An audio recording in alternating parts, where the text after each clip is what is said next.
So again, we are Rubin. We're based in Virginia Beach, Virginia. Today, it's all about email etiquette.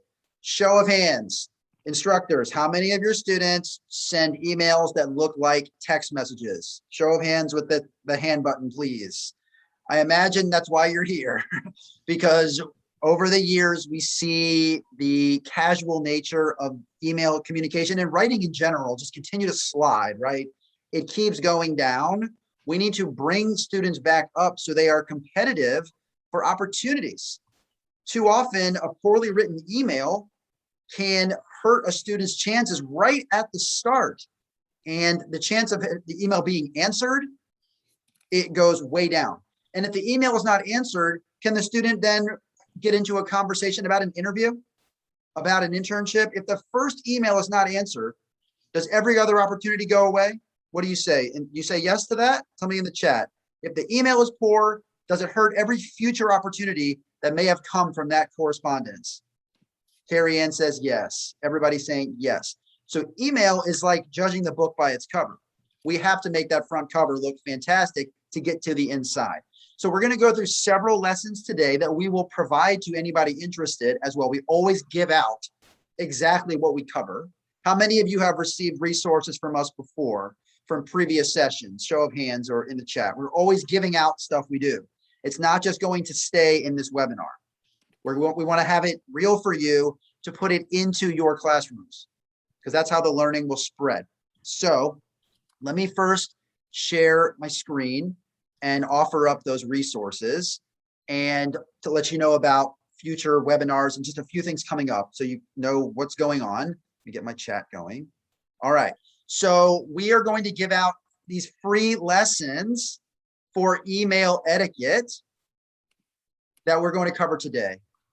A couple we may not even hit on, but we're going to hit in this area, and everything's coming to you in a Google folder. How to create a professional email address, how to not send emails like text messages, how to write a subject line, how to address teachers and employers, how to create an email signature. So we're getting into these very specific topics because every part of the email has a purpose. Every part matters. It's all in a Google folder. Those of you who have received material from us before, it's always in an organized Google folder that you can share with colleagues too. Okay. We also always like to include a checklist for giving effective online presentations. It's a one sheet with some good advice to provide to students right before they go live or recorded. So both of these items are in a Google folder together. And those of you who have been here, you know how we like to offer this out. If you want these resources that we're going to cover today, please type the word interested in the chat with your email address. For those of you who are new to our community, we like to have a brief conversation with you in the next couple of days, ideally, to learn what you're teaching, pass this along, help you make the most of this content in your classroom. Okay, so for the new folks, we love to say hello because we can't just walk up to each other at the end of a session in a real environment and have a conversation. So interested in your email. This is for the instructors, not the students. Students will get it down to you through your teacher. Okay, so this is for educators. And those of you who we have not yet spoken to ever, you're new to our community, you will look out for a Google invitation in the next couple of days. You can respond to that or suggest a different time, but we'd like to have a conversation and then walk through it with you. All right, so thank you to those who are putting your information in. Let me move on. You can keep that going, but I'm going to keep going through our slides. If you're watching this on a recording, and many times we get requests after the fact, and you want these resources, please use the email address listed and the subject line Rubin email worksheets. And then we'll pass it along that way if you watch this sometime in the future. Two other things to mention, and we'll get into our topics today. We have our 5th installment of the Summer Learning Series coming up in 2 weeks. We're going to cover life skills that every student must have related to employability. Raise your hand if you want to teach students life skills in your classroom, whatever it is you're teaching. We're going to talk about cursive signatures. Hand up if you think students should know how to write their name in cursive before they graduate. We're going to talk about headshots, emailing teachers, a whole nother set of topics today, or in 2 weeks, around life skills. So please put it on your calendar. You'll see a link to join that session. shortly. And then we will have you join us in 2 weeks' time. Okay, last thing to mention, those of you who are here today live, we're going to provide tomorrow morning, Thursday morning, a certificate to you that you were here. You could even put your name on it. And so it's your certificate, and it gives you 1 hour of professional development time. Who is here to get some PD time? Show of hands, anybody here to get that continuing education credit? So it's 1 hour, and we'll send that to you tomorrow as proof that you were here. Okay, so those are the sort of housekeeping that we want to first touch on. And let me switch over to our other browser, get my chat going. We can all see my screen, right? You can see it says Rubin up here. Can somebody just confirm that for me before I talk forever and no one can see my screen? Okay, thank you very much. So those of you who have been here before, you know what we're about, but who's here for the first time? If you're a first timer to our session, tell us in the chat. Who's here for the first time? All right, so for those of you who are new, it's always important to have some background, some context. I always talk a lot about context in here. So our company is called Rubin. Our curriculum that we're teaching from today is called Emerge. It's an online platform that integrates with Google Classroom, Canvas, Schoology, Moodle, Blackboard, all the popular LMS. And it ties in to teach students effective communication skills. And just very quickly, so everyone understands the themes that we cover. We teach email etiquette, which we're going to do a heavy dose of shortly.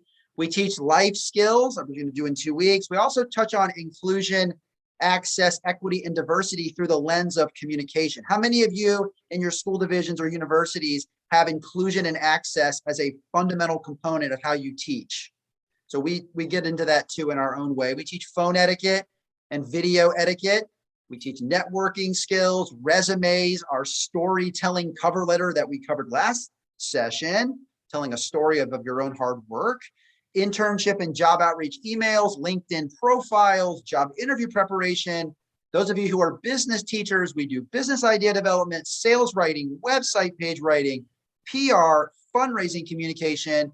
And finally, we do leadership communication, managerial communication, clients, project management, public speaking, report writing, and exercises unique for student leaders. How many of you are an advisor to a student organization, a CTSO? Tell us in the chat which group you are a part of or associated with. We always have a lot of advisors here at the high school level, middle school level, college level, and FBLA and 4-H and HOSA and DECA. And again, please do all panelists and attendees with your chat. So let's get into our topics today and go through various parts of an email. And the first thing I want to touch on, and I'll turn on our little highlight tool, sort of stepping back from email, just something to remember. How many of your students too often write their name in lowercase letters? Hands, show of hands on that one. Too common, lowercase everything, right? We cannot have students going into the world writing their own name with lowercase letters. So as one resource that we provide, and please show them this example when you show the webinar later to anybody in the future, we want students to realize that signing your name with capital letters at the start of first and last name makes a tremendous difference in how people will view you. As simple as a capital J and a capital D can change how they perceive you. Just it's as small as that. So I want to start from way up high, 30,000 feet here, and say, please reinforce to your students the power in the business world of using proper capitalization. We're not at a point in society where no one cares anymore, that everything can be lowercase. Maybe one day in the future that's a thing, but today that's not a thing. And employer partners and universities and scholarship committees, they all need to see something as basic as capitalizing your name. All right, let's move on to the first big idea with email writing, which is to not write emails like text messages. I asked you that question at the beginning, and most of you responded that yes, my students do send me emails that look like text messages. So one quick exercise that you should consider with your students this fall when they're back with you in the classroom, hopefully in the classroom or even virtually wherever they are. Let's look at some examples here. Look with me at these examples on the screen. I'll give you a second to read through them. And you tell me in the chat, what is wrong with these sentences if they were going to be used in an email? Tell me in the chat, what is wrong with these sentences?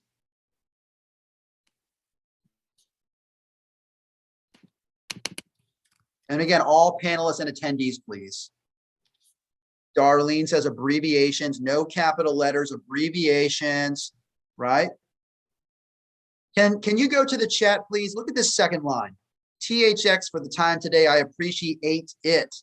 Can you rewrite that? And for the students sitting here too, if you're at your computer, please do this. Can you rewrite this line for me with proper grammar that would be appropriate for an email? The second one right here. Write this out in the chat for me. What would it look like with proper grammar? Thank you, Liz. You were quick on that one. Charles, again, all panelists and attendees, so we can all see what you're doing. Sue did it. Yes, Mary, perfect. So I know that you know how a sentence is constructed, but we also know that this is getting lost with students. And they are sending messages that look a little bit too much like this. So we have to drill this home early in the year. It's a big part of email, but it's also just writing in general. Thank you for everybody who did this quick example. So we really want to drive this home. Please make sure that students are able to practice, as simple as this is. We often know, the problem is we often overlook the simple stuff. We make assumptions that, oh, it's so obvious, everyone just understands. But I think we know by now, after a year and a half of a pandemic and emailing with students every day, these are not obvious skills. This is not obvious that you would change your thinking in an email separate from a text message or WhatsApp or iMessage or whatever you're on, that the rules have to change with a professional email. So this is one of the biggest ideas if you really want to help students open doors to opportunity. And again, I told you, we talk a lot about inclusion and access and equity in our own way. And this is one of those examples. On its face, on the surface, it might look like just a sloppy text message.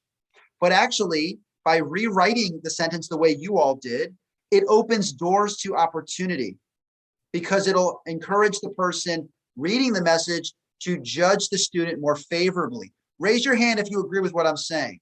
This cuts much deeper than just an email. What you're looking at is actually the doorway to opportunity. Everybody understand what I'm getting at here? That's why we take email etiquette very seriously at our company, because it is so much more than an email. Because what happens if somebody writes a nice email and it gets answered? What happens next? Maybe there's a follow-up conversation on Zoom or a phone call. Maybe there's a first-round interview. Maybe the person lands a job. Maybe that person works there for 25 years and ends up being CEO. Could that happen? Tell me in the chat, could that happen? Is that real life? Could that take place from the very first message? But if the message is written poorly, what happens? That bad message, that boss is busy, what happens to that 17-year-old, 21-year-old? It's forgotten. So it's so much more than an email. And I hope that would give you a sense of motivation to teach these skills in class, because you're teaching something bigger than we could all even possibly understand today. Ripple effect in somebody's life. You change a life when you teach how to write a message appropriately. That's right. Thank you, everybody, for your comments. Let's go on to our next topic. And I'll turn on our next section. Oh boy, subject lines. How many of you have received emails from your students where they put the entire message in the subject line? See a lot of hands go up. How many of you receive messages where there's no subject line? A lot of hands going up again. See, the thing with email and many skills in life is we just put stuff out there. Hey, here's a box to type stuff into. Go ahead. And we assume that everybody just knows what to type in there. But is that true? Is that fair to just assume because students are so savvy with technology that they just know how to write a subject line? That's not the same thing as knowing how to build an app or code or being fluent on their phones. Not the same thing. These are soft skills, right? These are, or we call them power skills, business skills. In fact, let me turn one thing. I want to switch to our reference tab. Okay, let's look at some common subject lines and talk about the strategy. And those of you who are with students right now, please relay this to them. Let's have a little quick discussion as a group with them as we look at these. Some classic situations like a networking meeting, interested in connecting, putting the main point of our message right in the subject line. So the person understands what they want, what we want from them. How about writing somebody after an event about a potential job? Follow up from the name of the event, Rising Leaders Mixer. Now, why do you think I would put Rising Leaders Mixer in the subject line? Why couldn't I just put following up or reaching back out or connecting? Why is it better to put the name of the event? Why do you think I would do that in a subject line? Anybody take a stab at that in the chat? Why would I use a specific word or words, proper nouns? Yes, Anne says it. The recipient will know what the email is in reference to. Because when you use a word that you two share in common, especially a proper noun or an event, a company name, the person will notice that subject line above all the other subject lines. And you'll get your email open first. Okay, so it's critical when we have a word in common or a word they would recognize, somebody you know in common or a company or a nonprofit or organization or an event, use that in the subject line. Powerful. I say it in these sessions over and over again. Details make the difference. Specifics make you stand out. Okay, let's look at a few more.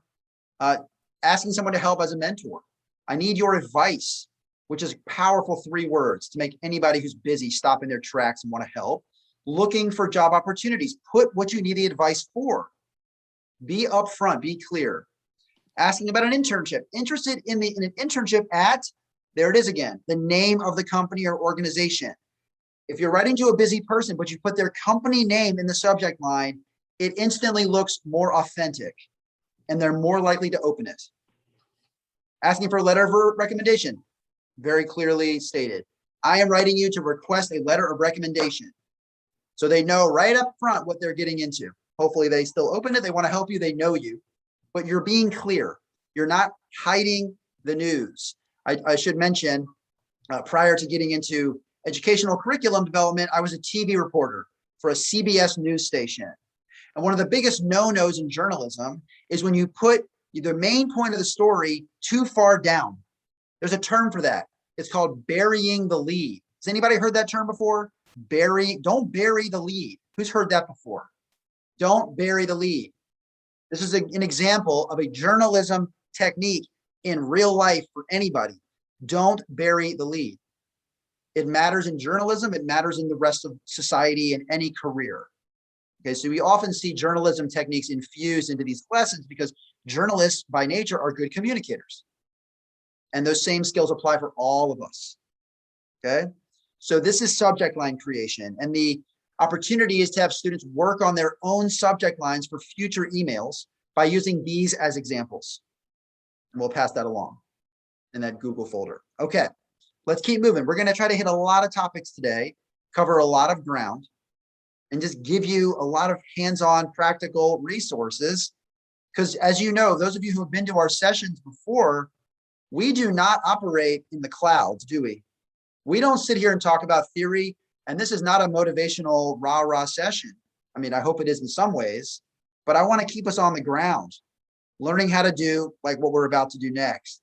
Addressing people by name. Oh boy, I've done this many times in webinars, but we have some new folks, so let's try it again.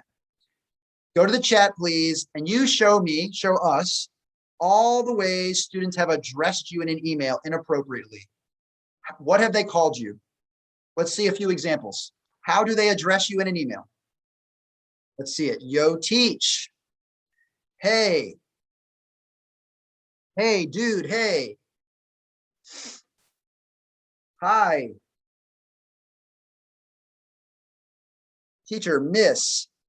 Miss or no intro. All right. I think we've seen enough. Now show us. Hey, and then spell my name wrong. Again, please, all panelists and attendees, change your setting so we can see this together.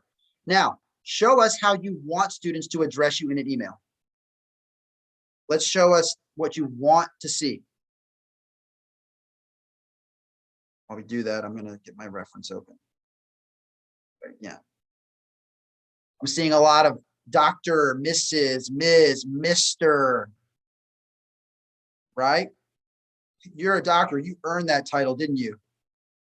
You earn all your titles. And student, professor. So we need to reinforce to students. And look, put it on us. Say that Rubin company said, you don't have to always act like you're, parenting them. Or they're like, oh, you always tell me how, I got to act better. Put it on us. Say, look at this outside resource. This is what they say, right? So we want to give students a framework to understand that in society, you have to address people the way they want to be addressed, or it's going to be a huge turnoff. And we get back to that original discussion. If the email rubs that person the wrong way, they might not answer. And that would be, again, a barrier to future opportunities.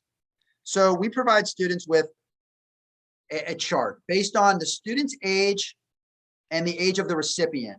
Let's focus right now on ages 11 to 17. I know we have some college students here. We can glance at that, but we have a lot of middle school and high school. Let's say the student is between ages 11 and 17. Okay, and they're writing somebody between 18 and 35. They've never met them. It's Mr. or Ms. or it's doctor or professor. And it's important to teach students that with a woman, you do not use MRS unless they are asked to be addressed as such. MS is the default. And so let's say they're 18 to 35, they're writing the person that age, and they do know that person. It doesn't matter. When you're 11 to 17, everyone is Mr., Ms., doctor, professor. Person is over 35, again, the same rules. And I don't mean to show you this as a joke because everything is the exact same title. I do believe that as you get older and you're closer in age with people you're writing to, you can make an assessment at that moment of whether you can use a first name. It's very nuanced. It's a tricky subject, but when you're young, it's Mr. or it's Ms. Okay. And Liz says, I often get Mrs. versus doctor from adults too. So there's a lot of, it's a very complicated subject, learning how to address people, and people sometimes try to do it the right way and they still fall off. But for students, please share with them at young ages, you cannot go wrong addressing somebody more formally. You will never insult them if you address them more formally. Now they might say, oh, please don't call me Mr. or Miss. Please, you can call me so-and-so. But you have to wait until they tell you to do so, right? You do not make assumptions and become too casual too soon. As Liz says, wait for the invitation. Let the person tell you how they want to be addressed. But until that time, it's like when you go in for a job interview and it's some hip, cool company, everybody's wearing jeans and t-shirts and it's super casual. But guess what? How should you walk in that interview? How should you be dressed that first day, regardless of the company culture? How should you dress on that for that interview? Carrie Ann said that you dress formally. You walk in there like it's the most important day of your life, and you're going to dress like you go to church, right? And let them tell you, hey, you can dress down here. But you don't make that assumption, and you don't write them with their first name. That's a dangerous move. And it's these little things that students may not even be thinking about. And that's our role, is to at least show them, explain to them how the world works, right? And at least we told them, right? And maybe they make a mistake and then they learn from that mistake, but at least we tried. At least we told them. This might not be on the standardized test, although it should be, but you're doing good work by teaching them this type of skill, right? This is the stuff that matters. This is the stuff they're going to look back and say, so-and-so told me that back in 11th grade. I never forgot it, right? And that's what teaching's about, is when you have that connection with the student and you know it got through, right? Okay, let's move on. So we've learned how to do a subject line. We have learned how to address them. Let's talk about the bottom of the message. Time permitting, we might get into the middle portion, but I wanted to make sure we got through what we had today.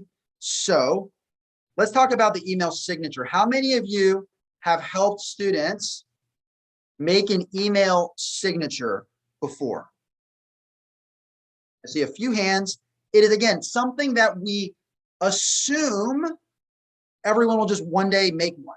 Oh, you'll just make a signature, right? We did a survey of our own with students a year or so ago, and many students thought the email signature was what? What did we said, do you know what an email signature is?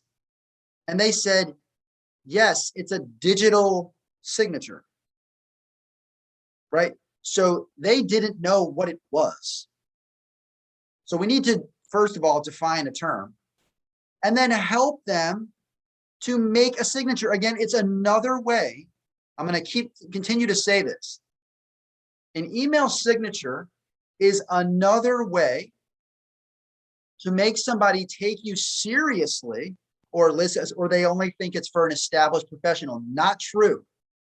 Students can have an email signature as early as middle school, as early as they receive an email address from the school, or even personally. There's nothing preventing a student from providing a signature line with whatever information they're comfortable sharing, like contact information. Because what does it do? If you are sorting through emails and you get an email from a 16-year-old and they have an email signature, like the one I'll show you, like, this person is in student government. We have people here who are working with students in FBLA and DECA and HOSA and 4-H and National Honor Society. If you saw a subject line like this from a student, what would it make you think about that student? They have a good subject line. They addressed you the right way. They have the signature line. How are you going to perceive them? Carrie Ann says, prepared, right? These are the little things that add up in a big, big way. They have been in one of my business classes, says Mary. Good, that means you're teaching it. We are helping students to prove themselves before they even meet the person they're trying to contact, right? These little moves speak volumes. Oh, and Liz said it, a future hire, right? So many times people say, oh, the job market, there's so many people applying for this job or that job. I keep applying, I keep striking out. I guess my skills aren't good enough. I guess they don't like me. I guess I don't have what it takes. You can find all these reasons to count yourself out. But when you start doing little moves like this, suddenly you go into that yes pile before they even talk to you, just because of how you present yourself in this common space like an email. Diana says the student is well prepared and ready for the world. And I cannot stress this enough. These lessons that we're talking about today, each one would take what? 10 minutes, 20 minutes to put on the board, discuss, have them practice. I mean, we're not talking about advanced calculus here. Believe me, I was no math major here. And I shy away from things that are complex. I don't like complex. I like simple. Who here likes simple? I like simple. So I want to go after the skills that are so simple. They just require some additional thought and a new approach. They don't require hours and hours. It's just a different way of thinking about how we approach these classic situations. Right. Now, let me do one more thing. I want to turn off my share 1 second, and I want to pull in one more item for us in a moment. Let's talk about the email body. Let's share my screen again. So we can, given that we have time, I want to make sure we touch on that too. So we really go through the whole message. And this is provided in the Google folder, but I want to talk about it together. So hold on, get to my reference area. We always provide students with a reference of what they're about to work on. In this case, we provide a sample of a networking meeting outreach email. And I want us to look at this message for a couple of minutes and discuss. So we go to the subject line, addressing the person, then the email body, and then the signature. So let's just fill in that middle part. So there are 4 parts here. The first part is an introduction, where you state your name and you state how you know the person or how you got to that person. I'm the son of Jim Reeves, your former coworker. I'm a recent grad from Big State or from Acme High School. Then you state the reason why you're writing the person, right? We always talk before, put your purpose high up in the message. As I'm new to the job market, I want to meet for coffee or meet on Zoom so I can learn more about your career and job prospects in the field of animation. So we state who we are, why we're writing, and then something we talk about a lot in here is proving you did your research on the person by visiting their website or their LinkedIn. I checked out your bio and see you have a lot of design experience, particularly from your time in Hollywood on big budget animated films. So how would we know the person has worked in Hollywood on big budget films? How would we know that? We couldn't just make that up out of thin air. What do we have to do? It's that word right here. Someone type that word for me. I know you can read it, but I want you to say it back to me. What do you have to do? In that outreach message, you show you do your homework. You do your research. Thank you. Such an important part of the message, often left out. We want to show people we care about them, so they'll want to care about us. So we say our name, we say why we're writing, we show we care about them, and then we give some brief information on us. And we say, maybe I completed an internship, and then we're going to name, I was able to use the software program, some design program that they might recognize, put the words in the message, use specifics, be clear. So the middle of this message, or the meat of the message, is your name, the why, your homework, your quick own personal background, and then let me know if you have availability in the next couple of weeks. This is just one example of an email body, but it's a real life thing. Give them some time to look on their calendar and give you a half an hour, 20 minutes, whatever it's going to be. Okay. But so not only should there be a clear logical structure to any message, which is who you are, why you're writing, show you care about them, give them a little about you. That's a very standard structure. But also, what is something else you notice about this structure? Is this one giant paragraph where the person opens the email and it's just like this wall of text? Is it one giant paragraph? Is that what you're looking at here? Or are there line breaks? Diana says no. Daryl says line breaks make it easier to read. How many of your students send you messages where there's no line breaks or periods? Right? Teaching students line breaks, 2 to 3 sentences, and then a new section. We want the person to be able to absorb each portion of the message and get down to the bottom. Right? So every part of the email has a strategy.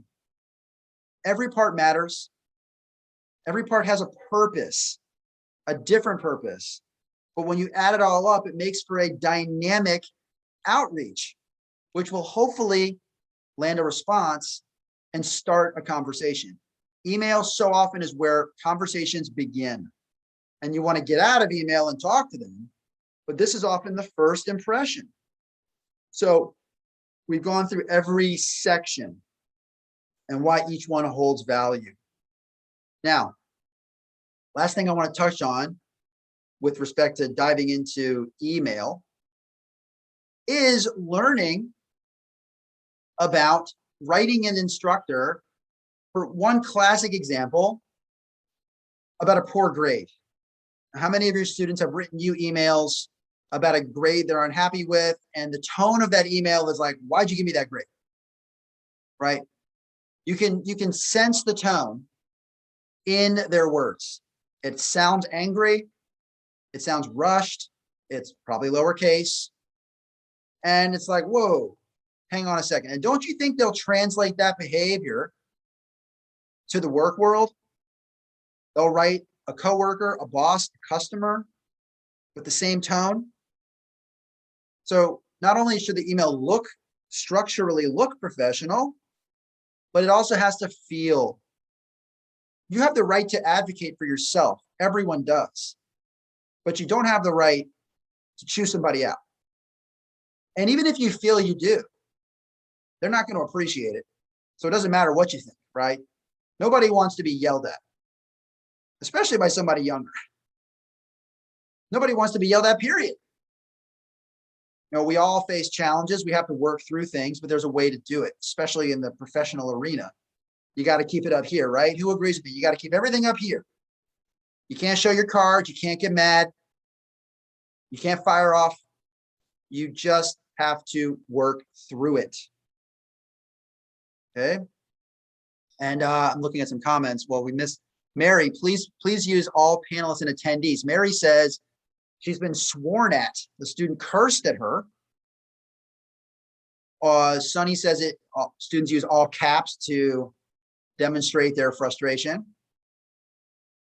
None of those things are going to be useful, right? But it's this sort of gut reaction. So let's talk about an email where the student's emailing the teacher about a poor grade. Show them this email so they'll write you the way you want to be written to, right? Do it for your own mental health and then all future instances. And Darlene says, don't show your hand. That's a good way to put it. Don't show your hand. You got to stuff it down. You got to live another day, right? Because reputation matters above all else. Who agrees with that statement? Reputation matters more than anything else on this earth. Nothing matters more. Nothing, nothing, nothing. All right, let's talk about the message. We're going to do, here we go again. Anybody notice the consistency in the technique here? What do you notice about this subject line? Tell me in the chat. What do you see in this subject line that I talked about a few minutes ago with subject lines? What did I do to make the message stand out in a crowded inbox? What is going on here? Specifics, details, specific to the assignment. Thank you for all your comments. Follow up about the grade 4 final exam. Hi, Mr. or Ms. Good morning, good afternoon. Often left out of messages is that little pleasantry before you jump into your thing. I'm writing you to discuss the grade I received on the final exam in advanced marketing. And how many teachers would appreciate if a student names the class they're writing about? Because you're teaching so many classes or so many sections. And it's like, which class is this again, right? So it's thinking ahead, teaching students to anticipate and never to assume, right? Oh, they know, because a lot of times, maybe in your school division, student email addresses, what are they? They're like 128576 at acmeschools.org or .edu, right? You're not supposed to know who that is right away. I want to better understand why I received a particular grade and how I can improve for next time. That's an honest request. That is not, why did you give me that grade? It's like, I want to understand so I can get better, right? Looking at it optimistically. Please let me know if we can meet at an appropriate time, like on Tuesday at 2:45 during your planning period, whatever the next line for the student would be. You received this message. How would it hit you? Or your office hours, Liz says. How would this email hit you?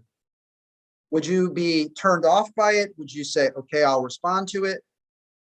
Now, maybe this is the student who's argued about grades, 20 times already. That's a different situation, but the responses here are what I would hope you'd say, that it's well received, it's polite, it's courteous. The student, not only is the student being polite, they're advocating for themselves. They want to understand why they want to get better, right? They're not attacking. And couldn't we take these skills? Couldn't this skill translate directly to the work world? Learning about sort of managing through challenges. Wouldn't this be a direct connection from the classroom to the workplace?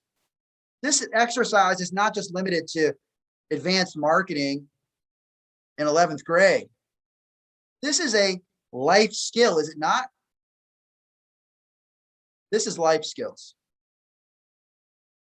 And so we're teaching, think about all the different lessons that you are teaching in this one exercise. And I know from school divisions or state standards around the country, how many of you have to teach some form of employability or work readiness skills in your courses? They're like, you have to cover X, Y, and Z work readiness skills somewhere in the course of your semester. I see it in Georgia, in Virginia, Mississippi, California, New York, everywhere, everywhere, everywhere. So think about a lesson like this, which takes 15 to 20 minutes. You're teaching email skills. You're teaching technological literacy, digital literacy, self-representation, conflict resolution. You're teaching so many skills in this one lesson that, frankly, you're doing yourself a favor. Yes, to set the stage for the semester. It's a good sort of ground rules type lesson too. So when you think about teaching to the standards, a lesson like this, you could check off about 10 different boxes. And it's not just the lip service to say, oh, we watched a YouTube video on conflict resolution, or we watched a video on etiquette. No, this is getting down into the nitty gritty, the day in and day out, and you're making sure that they know how to do a critical life skill. So it's meaningful, it's impactful, and it doesn't take that long to do. And it can be used truly in any class, even the math classes, even the science classes, even the social studies classes. This really an across the board type of a lesson. So with all that said, again, these examples will come to you in a Google folder that we talked about. Let me mention that one more time as we sort of make our turn towards home. Let me get my chat going again. Okay. So for those of you who missed it, go to the top. Those of you who came in just a little after we started and you missed this, we have put together a Google folder that covers many of the topics we just went into. And now you can understand the lessons behind these bullet points, right? Now it kind of fills in the space. Now you know exactly what it is. So this is in a Google folder with PDF, worksheets, lesson plans. We also have an online presentation checklist. We love to give that out too, because virtual presentations are going to matter more in the future than ever. They're here to stay.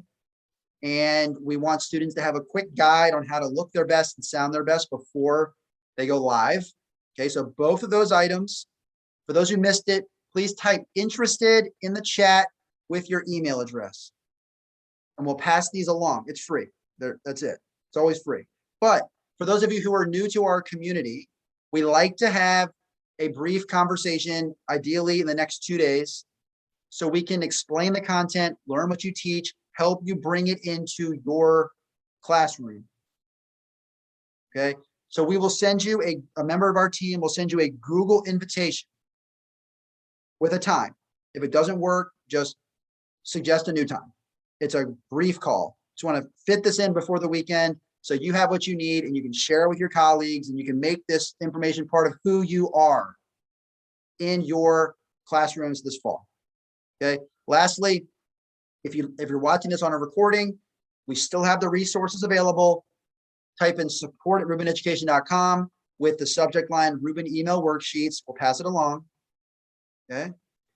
2 more things. We are having another summer learning series webinar on the 28th, 11:30 in the morning Eastern time, 8:30 Pacific, called Life Skills Every Student Must Have. And that's going to be another hour-ish conversation in which we cover things like cursive signatures, professional headshots, other ways to email teachers, other just good to have, good to know, communication-related life skills. And we'll again provide a Google folder with resources to pass that out at the conclusion as well. And finally, for those who are here today, many of you are here for professional development time. I hope you felt it was this is a worthwhile session to account for one of your hours. And we're going to send you a certificate that you can hang on to share out And for the teachers here with students, you're welcome to give that certificate to students as well. And they can also use it in their portfolio so that they can show they were here too. Okay, so we are going to finish just a touch early today because we have a presentation at 12:30 Eastern at the Georgia CTE conference, a virtual presentation down in Georgia. So I want to have enough time to flip over and reach that crowd and not go right up against the clock. So we're going to stop in just a couple of minutes.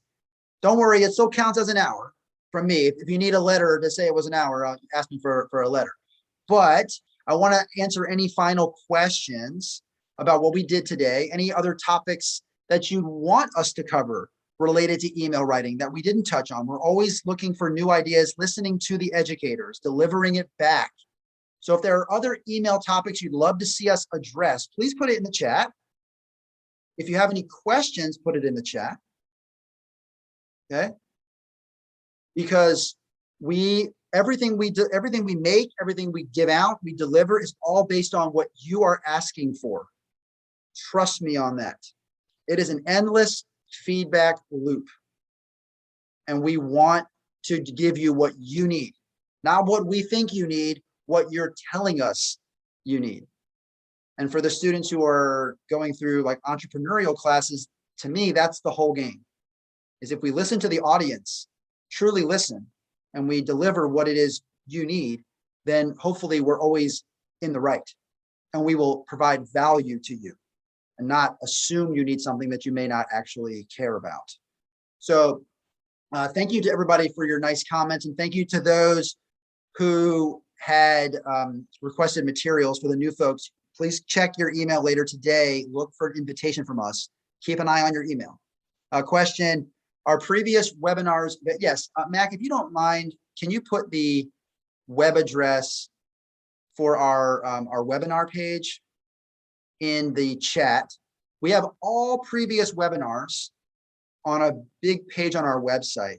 And I do want to mention that we did a whole series of webinars in the fall where we interviewed people from different occupations. How many of you were participated in our virtual internship series over the fall and spring?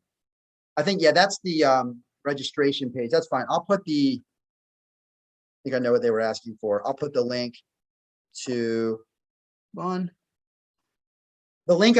She just put the link to our next webinar in the chat, which is great too. And then the link I just provided has all of our previous webinars where we interviewed people from different occupations to learn about their careers and their employability skills in the job. And you'll find certificates there, worksheets for the webinars, tons of pre-recorded stuff. And we're going to do those sessions again starting in late August, where we will interview a person from a different occupation every couple of weeks, just like the summer pace. So please bring your students. Please have them join us live when they're able to. And we will introduce them to different occupations throughout the school year. And they have the chance to ask questions live to these people. And we are going to make a special push. We've heard this, again, we listen. Several requests to interview people in non-traditional roles, men and women in non-traditional roles in the workplace. That is going to be a focus this time around, because I know that many schools need to teach that to align with initiatives and funding and sort of broader initiatives to show students non-traditional roles. Here's the link I just posted. I'll post it again. Oh, I'm sorry. I was doing, hold on a second. I made my own mistake. I didn't have my chat. I didn't chat it yet. There we go. There's the page with the webinar information. I'm sorry. I didn't realize no one saw it yet. So please go there and find all of our previous webinars. There's a ton of stuff in there, hours and hours and hours of all different conversations. So I'd love for you to take advantage of that. And then again, join us in the fall when we kick those off again. So with that, I think we got, far enough into the hour, it counts. We'll round up, right? And so I appreciate everybody being here again. A great participation as always. For the returning folks, the new folks, love to have you today. I hope we see you in a couple of weeks. Carrie Ann asked about the fall webinars. We have not put out our schedule yet. That's coming in the next couple of weeks or so. By the end of July, we will have our fall schedule. Oh, sorry, but it needed an HTTPS, sorry. So we'll have our full fall schedule soon. We have 2 more summer learning sessions, and then we'll turn our attention to the fall. So look out for that. Keep close watch on your email from us, and we will, keep everything rolling in the new school year. So again, thanks everybody for your time, and have a great rest of your week, rest of your summer. It's already going too fast, but we'll see you in 2 weeks for our life skills session.